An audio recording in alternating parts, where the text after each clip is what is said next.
Hey guys, welcome back to another video. Today is a very exciting video as it is my first ever event vlog and also my first event on Tinka, who's stood here eating hay behind me, you can't really see.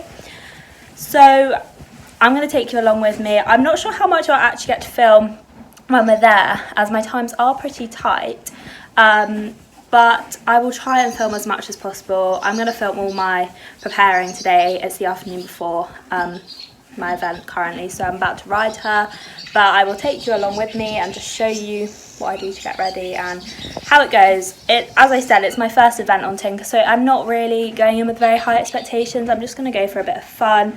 I don't know what she's going to be like. I've never, as I said, never evented her before, so it's going to be a bit of a learning curve for both of us. I'm eventing next weekend, so I'll have more of an idea then. But yeah, we're just going to go have some fun, and I hope you enjoy. Remember to follow me on Instagram at mtc_eventing, and to like and subscribe and comment down below if you enjoyed it, what I need to improve on, because as I said, I've never done an event vlog, so if there's anything I've missed out, just let me know. But yeah, really hope you enjoy. I've just made it down to the arena with Tinka. Here she is. I'm gonna just give her a little schooling session. Normally before a competition I will tend to give a nice stretchy session, make her go nice and deep and round, just to kind of remind her, and then obviously before tomorrow. So what I normally do is I will have learnt my test, and while I'm stretching her in the warm-up I will basically just go through my test. I won't include all of the movements, so sometimes I won't canter in the warm-up, I'll just trot the canter work. But it kind of depends. I find that a really good way to just familiarise yourself with your test and just work out where you need to go. But yeah, I will update you once I have finished schooling her. I've just finished schooling Tinka. She was such a good girl. She worked so well. Ran through my test a few times with her very deep and she smashed it basically. So I'm just walking her off now, and then I'm going to take her back up to the yard and give her a nice bath and clean out her stud holes, so all of that is done and she can go out in the field. I'm about to give little Tinky a bath just because she's a bit grimy. I'm gonna use a NAF Pimp My Pony shampoo. I've never tried it before, but like ages ago we won like one of those tiny samples and I remember it working pretty well, so we're going to give it a go on Tinky. I've also washed her fly rug earlier today so that when she goes out it's not just going to get her all dirty again, so I will try and film a bit of me washing her, and I'm going to do her stud holes afterwards.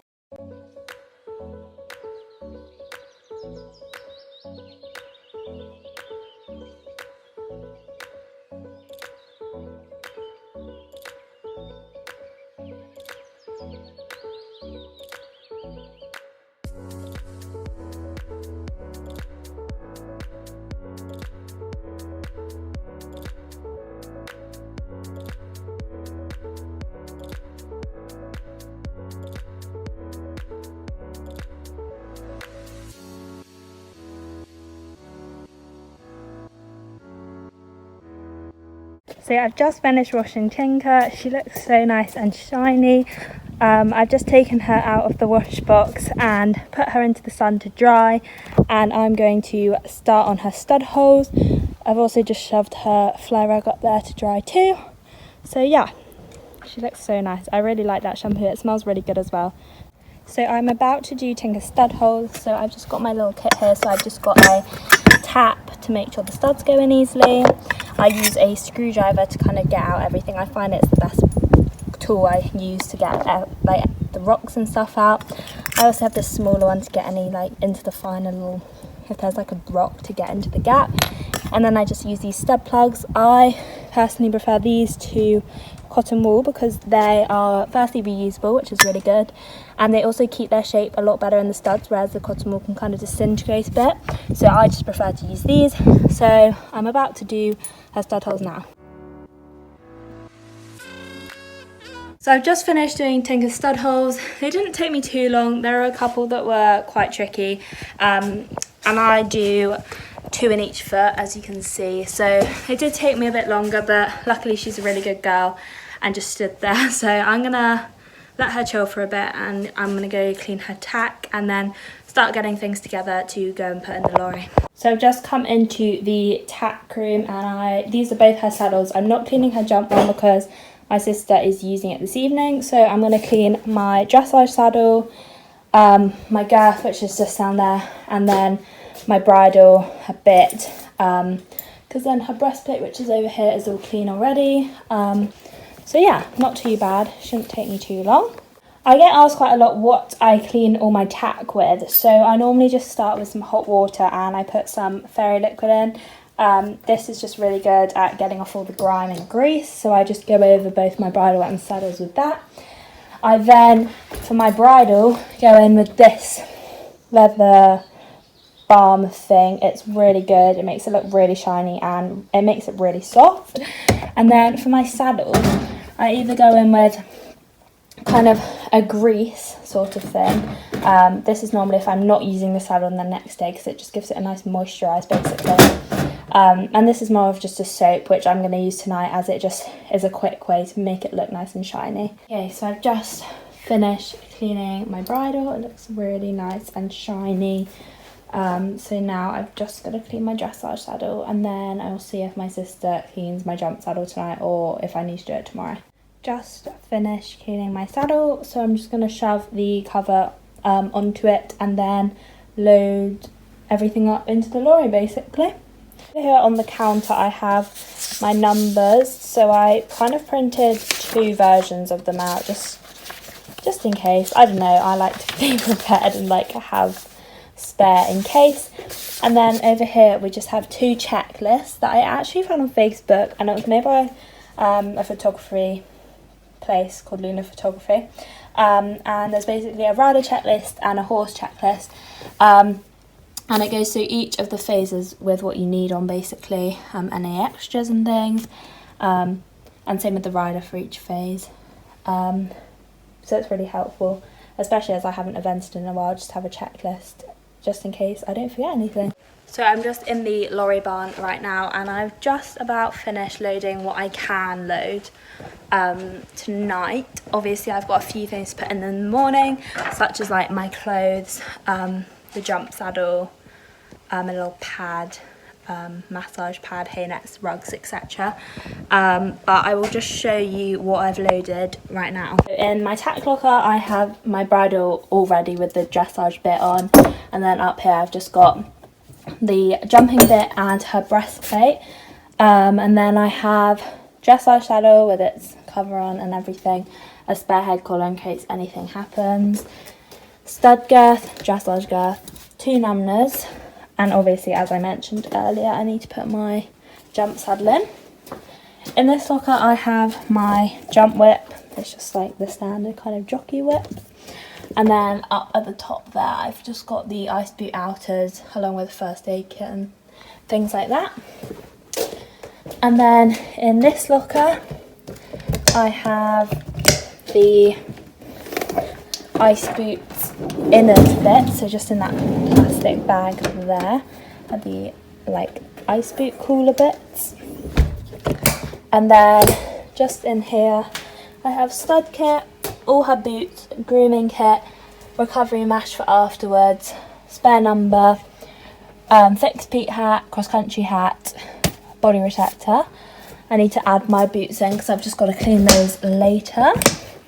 And then I just have in here my stopwatch basically. All of that is loaded up now. I've got to add the last few bits in the morning, but mostly everything is in the lorry now. So all I basically will have to do tomorrow is plait. So I will probably see you guys in the morning. So it's currently 6:30. I'm currently just on the way up to the yard now. It's raining, which isn't great. So I actually had to put Tinka out in a turnout last night without a net. So I'm praying that she hasn't got all muddy, but we shall see. So I've got to grab George's 2 in first and then go and get my 2, as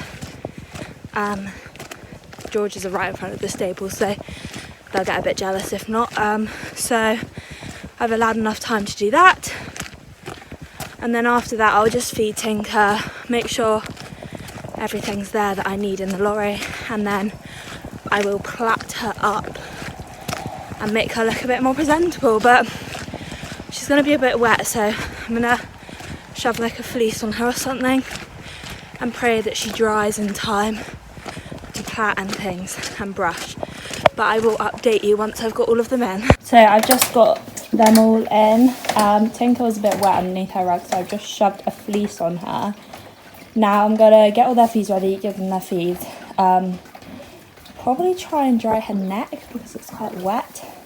And then once she's eaten, I will start plaiting up. So I thought I'd just show you in her morning feed. She has a scoop and a half of electrolytes. This is basically just to help replenish her salt supply and things, as she's going to have quite a hard day of work. Okay, so I've just given the horses their feeds, and I'm now basically going through these checklists just to make sure I have everything. I basically just need my dad to come up now with the lorry so I can just put like hay nets in the back and rugs and things, but I think I've pretty much got everything. I need to put the massage pad in. I'm just deciding now whether I'm going to put it on her to plait or not. I'm definitely going to put it on her while I walk the cross country later, so I'm not sure. But yeah, I'm just ticking off the last bits that I need. So now I'm just getting everything ready for when I start plaiting her. So I just use a thin comb. I put a plaiting band where I want my sections to be and like how big they are, so that I can kind of get them more accurate every time. Then I've just got these plaiting bands. We prefer to use like the silicone ones. They're just that like bit thicker and break less easily basically, so I really like those. And then I also use this plaiting spray from NAF. It's kind of like comes out as a foam, but it's really good and basically makes their mane like sticky, so it's easier to grip, so you can make your plaits that bit tighter. But yeah, I'm just gonna wait for her to finish and then we will start plaiting. And as you can see, Tinka kind of has a bit of a Mohican at the moment, so wish me luck with that because her mane is hard to plait as it is, but while it's wet and sticking up, it could be a little bit harder. So yeah, here's the before. Okay, I've just finished plaiting.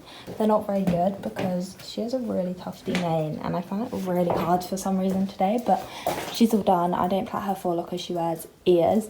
So I'm just gonna brush her, let her have some hay before we load, and then shove everything else in.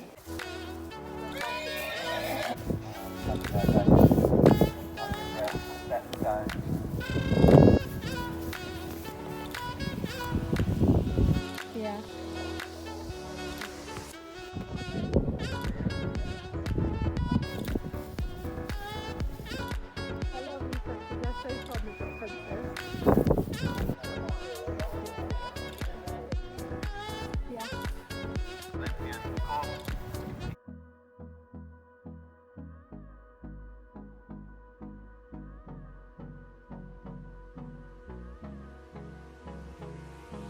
Hold me close till I get up.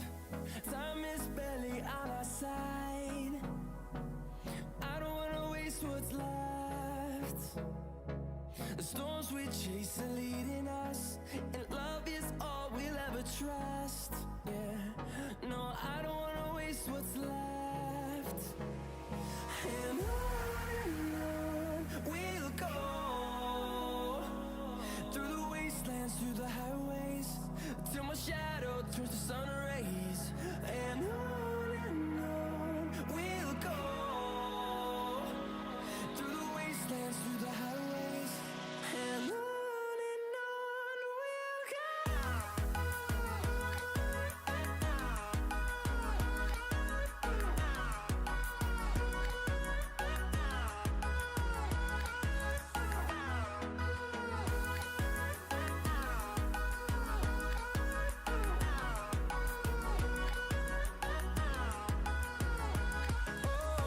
we'll go. Finding life along the way, melodies we haven't played. No, I don't want no rest, echoing around these walls. It's now a few days after Launceston, and I've been really bad and haven't done this yet, so I'm going to update you all now. So she was really good. Dressage, I was so happy with it. She got 22.5, which was the best dressage in our section, so I was really pleased. all of our kind of work over lockdown has just kind of been proved in that test, and I was really happy with it. There's still some things I could improve on, such as like getting a bit more impulsion, but other than that I was really happy and I thought it was a nice accurate test. Show jumping went in, she was going really well. I had never jumped on grass before, so I was holding her back a bit more than I normally do for some reason. So we just had the last down, which was really unlucky. She literally just brushed it, but what can you do? But her dressage was still good enough, so the pole just moved her down to second, which is a bit frustrating, but you can't really complain. And then she did a lovely clear cross country inside the time. It was a really lovely course. It wasn't like overly technical, but a really nice first cross country course, considering I've never evented her before. Nice and inviting and everything. So yeah, she came second overall, so I was really pleased with her. Especially as our first event together, so I had no clue what to expect. But yeah, she was really, really good. I've got Bicton this weekend, so I'm going to try and vlog that again. I'll hopefully get some more clips while I'm there. Launceston was just so hectic that I just had no time, but I will try and get some more clips of Bicton. But I really hope you enjoyed this video. I'm sorry if it was a bit boring. I literally had no clue what to involve in it, so if you have any ideas or suggestions, just comment below or DM me on Instagram. Be sure to like and subscribe and follow me on Instagram at MTC Eventing.